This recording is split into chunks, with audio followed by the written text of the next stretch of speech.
Terça-feira, 1º de agosto de 1944. Querida Kitty, um feixe de contradições. Foi essa a última frase da minha carta anterior e é a primeira da de hoje. Um feixe de contradições. Você pode explicar-me com exatidão o que isso quer dizer? O que é contradição? Como todas as palavras, tem dois sentidos: contradição exterior e contradição interior. O primeiro sentido é este: não nos conformamos com a opinião dos outros, querer saber tudo melhor, querer ter a última palavra, enfim. Qualidades desagradáveis que você já conhece suficientemente. O segundo, qualidades que também tenho, que ninguém conhece e que são o meu segredo. Já lhe contei uma vez que não tenho só uma alma, mas sim duas. Uma me dá a minha alegria exuberante, as minhas zombarias a propósito de tudo. A minha vontade de viver e a minha tendência para deixar correr. Isto é, para não me escandalizar com flertes, abraços ou uma piada inconveniente. Essa primeira alma está sempre à espreita e faz tudo para suplantar a outra, que é mais bela, mais pura, mais profunda. Essa alma boa da Anne, ninguém a conhece, não é verdade? E é por isso que tão poucas pessoas gostam de mim. Sei que vem em mim um palhaço divertido para uma tarde, depois ficam cheios de mim por um mês. No fim das contas, sou como um filme romântico para gente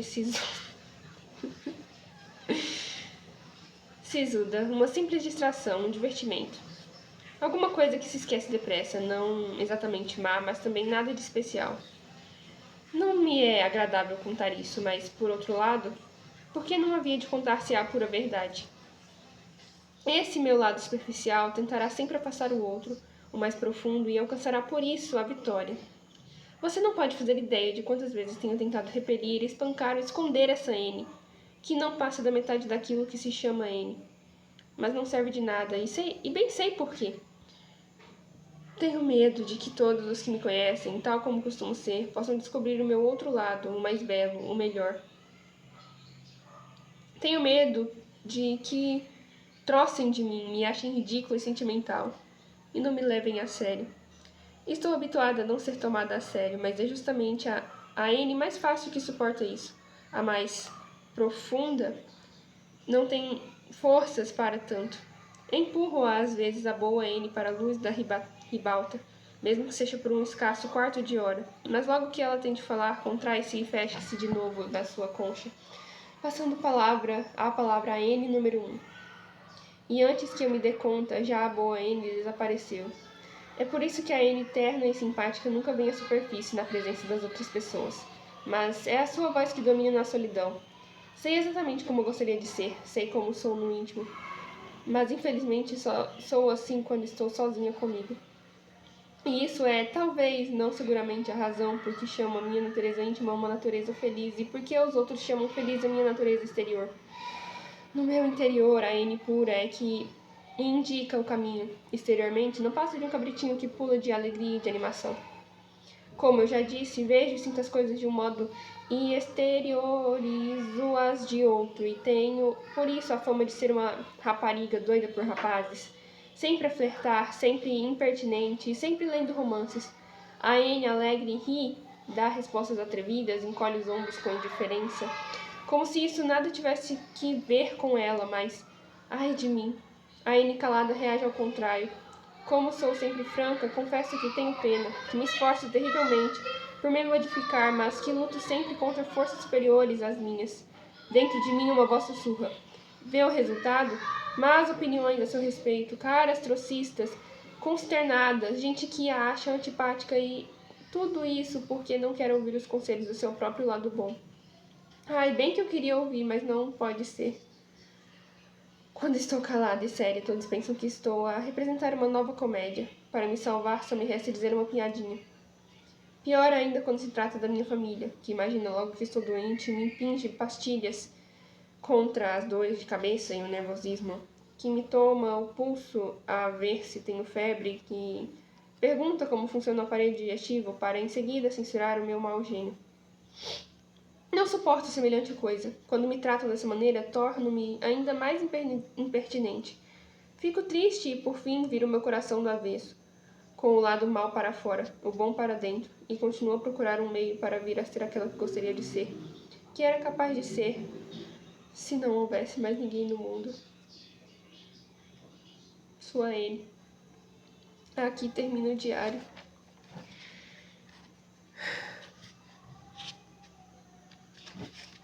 O que aconteceu depois? A última anotação no diário de Anne Frank foi no dia 1º de agosto de 1944. No dia 4 de agosto, o esconderijo foi descoberto e todos foram presos. Ficaram todos em Westerbork, o maior campo de concentração alemão na Holanda. No dia 3 de setembro, amontoados em vagões de gado, os judeus foram levados para Auschwitz, o mais famoso centro de extermínio na Polônia ocupada. Kreller e Coffes ficaram na Holanda alguns meses e foram libertados. Edith Frank morreu em 5 de janeiro, em Auschwitz. Anne e Margot foram enviadas, no final de outubro de 1944, para Bergen-Belsen, na Alemanha. Contraíram tifo e morreram provavelmente em março de 1945. Foram sepultadas anonimamente em valas comuns. O anexo secreto foi saqueado e destruído durante a batida policial. Mip e Ellen, que não foram presas, recolheram e guardaram o diário de Anne Frank e o entregaram a Otto Frank, quando ele retornou ao local depois da guerra. A família chamada de Van Damme no diário de Anne Frank tinha o nome real de Van Pels. Herman, o pai, morreu na câmara de gás. Petronella, a mãe, também não sobreviveu, mas não há registros da data em que morreu, em Theresienstadt, na Boêmia, hoje parte da República Tcheca, para onde foi enviado em abril de 1945. Peter foi conduzido para a longa marcha da morte, juntamente com mais 11.000 prisioneiros, de Auschwitz a Mauthausen, na Áustria, onde morreu em maio de 1945. Dussel, cujo nome real era Fritz Pfeffer, morreu em 1944 no campo de concentração de Neuengamme, perto de Hamburgo, na Alemanha. Coffes, que estava doente, foi libertado em setembro de 1944 do campo de Amersfoort, na Holanda. Viveu em Amsterdã até sua morte em 1959. Kreller escapou da prisão em março de 1945. Emigrou para o Canadá em 1955 e morreu em Toronto em 1989. Bip morreu em Amsterdã em 1983 e Mip completou 100 anos e viveu até janeiro de 2010, enquanto seu marido faleceu em 1993. Otto Frank escapou por um milagre, pois tinha sido enviado para um hospital em novembro, e ali ainda se encontrava quando o campo foi libertado pelas forças soviéticas em 27 de janeiro de 1945. Juntamente com alguns poucos sobreviventes, ele foi removido para a Galícia e finalmente chegou ao porto de Odessa, no Mar Negro, onde um navio neozelandês o conduziu de volta à Europa. Em novembro de 1945, Otto Frank se casou com Elfriede Fritze Geringer Markowitz, que tinha sobrevivido em Auschwitz junto com sua filha Eva. Em 1953, o casal se mudou para Basileia, na Suíça, onde moravam os parentes de Otto. Alguns anos depois, Otto e Fritz Frank se mudaram para Biersfelden, também na Suíça. Otto morreu em 1980. Foi ele o principal divulgador do diário de Anne Frank. Criou em 1963 uma fundação com o nome da filha, na Suíça. E acabou. E aí só tem as fotinhas. Anne Frank recém-nascida, Edith